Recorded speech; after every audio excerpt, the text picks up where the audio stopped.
اتنے بڑے گناہ ہیں کہ جس کے نتیجے میں قیامت کے روز اللہ تعالیٰ بالخصوص عیسائیوں کو جو ہے وہاں رسوا کرے، اور حضرت عیسیٰ علیہ السلام کی زبانی ان کے تمام عقیدوں کا بطلان ظاہر کرے۔ تو فرمایا اللہ حضرت عیسیٰ علیہ السلام کو، عیسیٰ ابن مریم کو کہیں گے کہ آپ میری نعمت کو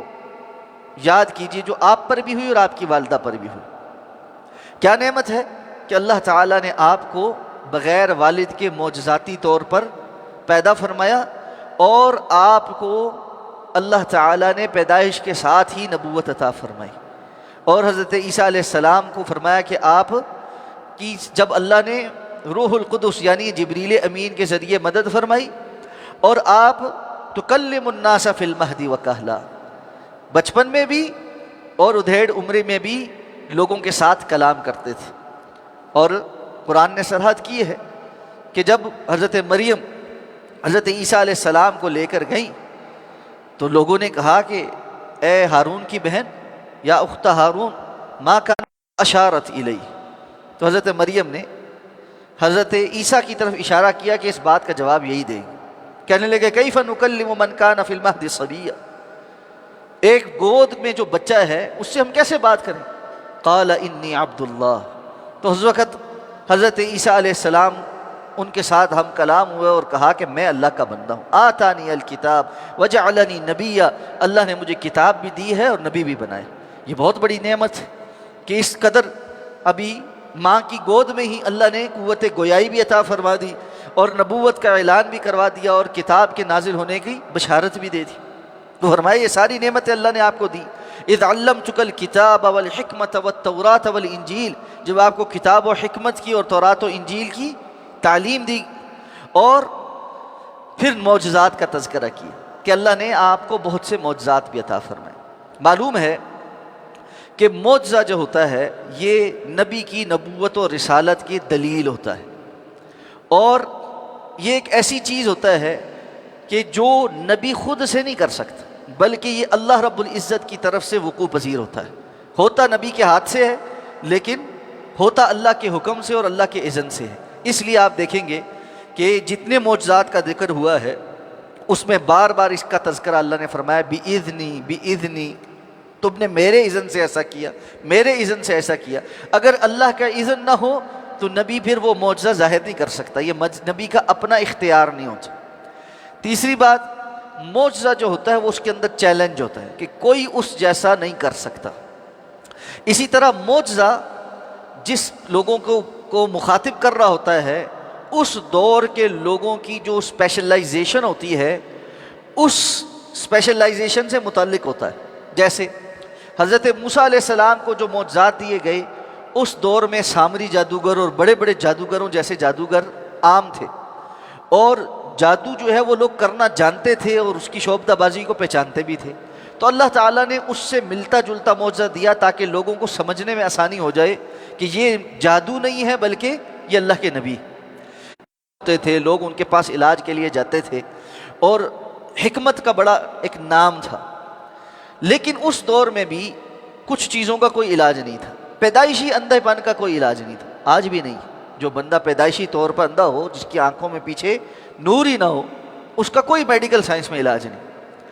اس دور میں برس کا کوئی علاج نہیں تھا، اگر کسی کو برس ہو جاتی تھی تو وہ کوڑی رہتا تھا، اس کا کوئی علاج نہیں تھا۔ اسی طرح مردے کو زندہ کرنا تو پاسبل ہی نہیں، نہ آج ہے نہ پہلے تھا۔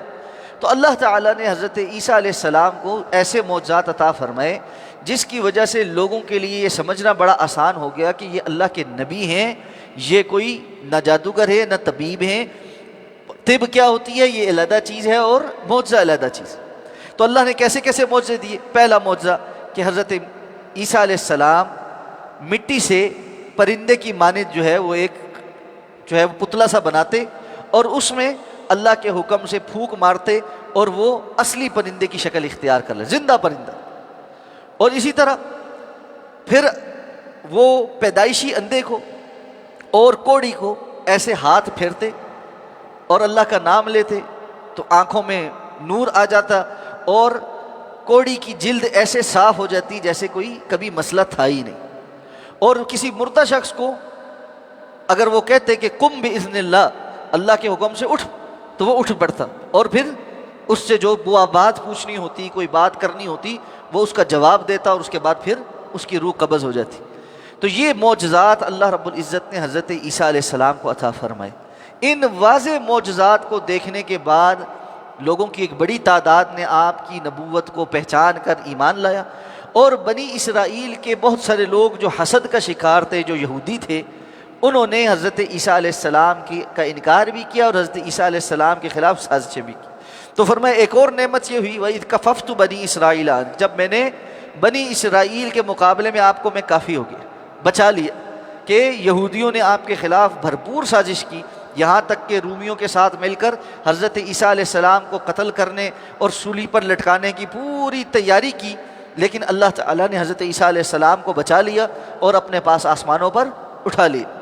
تو فرمایا اذ جئتہم بالبینات، کہ جب آپ ان کے پاس تو واضح نشانیاں لے کر آئے تھے، لیکن کافروں نے کیا کہا؟ ان میں سے جنہوں نے کفر کیا کہنے لگے ان ھذا الا سحر مبین، یہ تو کچھ نہیں ہے سوائے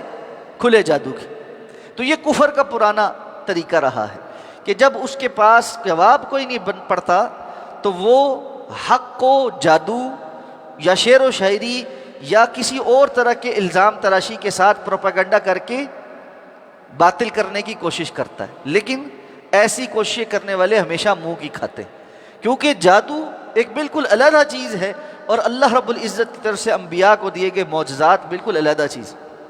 یہی وجہ ہے رسول اللہ صلی اللہ علیہ وسلم کو بھی مکہ کے مشرکین جادوگر کہتے تھے، لیکن قرآن مجید کی تلاوت سنتے تھے اور ساتھ اپنی پرائیویٹ مجلسوں میں یہ کہتے تھے کہ نہ یہ جادو ہے، نہ یہ شعر ہے، نہ یہ نثر ہے، یہ ایسا کلام ہے جس کی ایک خاص حلاوت ہے، اور اللہ کی قسم یہ کسی انسان کا کلام نہیں ہو سکتا۔ تو یہی وجہ ہے کہ وہ عرب جو عربی زبان پر بڑی فصاحت اور بلاغت اور شعر اور شاعری اور اپنی جو ہے جانوروں کی بھی نسل در نسل آباء و اجداد کے ناموں کو جاننا اور اپنے شجروں کو بڑی حفاظت کرنا، اور دوسروں کو جو عربی نہیں بولتے اجمی کہنا کہ یہ گونگے، ان کو عربی زبان نہیں آتی، اللہ نے ان کے لیے جو زندہ معجزہ نازل فرمایا وہ قرآن کی صورت میں نازل فرمایا، اور اس قرآن کو چیلنج بنایا اور قیامت تک کے لوگوں کے لیے بنایا کہ اللہ کے رسول صلی اللہ علیہ وسلم کی نبوت اور رسالت قیامت تک کے لیے۔ تو اللہ کے رسول صلی اللہ علیہ وسلم کی نبوت اور رسالت کی حقانیت کے لیے جو معجزہ ہے وہ بھی قیامت تک کے لیے باقی۔ اس لیے سب سے اہم بات یہ ہے کہ وہ لوگ جو قرآن کے متعلق شک شبے کا اظہار کرتے ہیں، اسلام کے متعلق شک شبے کا اظہار کرتے ہیں، ان کے سامنے قرآن کو بطور دلیل پیش کیا جائے، اور قرآن مجید کے اسلوب کو اور اس کی معلومات کو اور اس کی فصاحت و بلاغت کو معجزانہ طور پر بطور دلیل پیش کیا جائے۔ اور جب کبھی بھی ایسا ہوا ہے اور ہر دور کے جاننے والے لوگوں نے اس پر تحقیق کی ہے تو بالآخر نتیجہ یہ نکلا کہ قرآن پر اعتراض کرنے کی نیت اور اس میں سے غلطیاں نکالنے کی نیت سے پڑھنے والے کتنے اورینٹلسٹ ایسے ہوئے جو بعد میں مسلمان ہو، کہ یہ کتاب واقعتاً معجزانہ کتاب ہے۔ تو جو حقیقی معنوں میں اس کی طرف آتا ہے وہ جان لیتا ہے کہ یہ کوئی جادو نہیں ہے، یہ کوئی ایسی بات نہیں ہے جس کی استطاعت کوئی انسان رکھتا ہو۔ تو اللہ تعالیٰ نے حضرت عیسیٰ علیہ السلام کے یہ نعمت تذکرہ فرمائی۔ اس سے اگلی آیات میں کچھ اور نعمتوں کا تذکرہ ہو رہا ہے اور کچھ واقعات کا، اس پر انشاءاللہ بات کریں گے کل۔ سبحانک اللہم و بحمدک، نشہد ان لا الہ الا انت، نستغفرک و نتوب الیک۔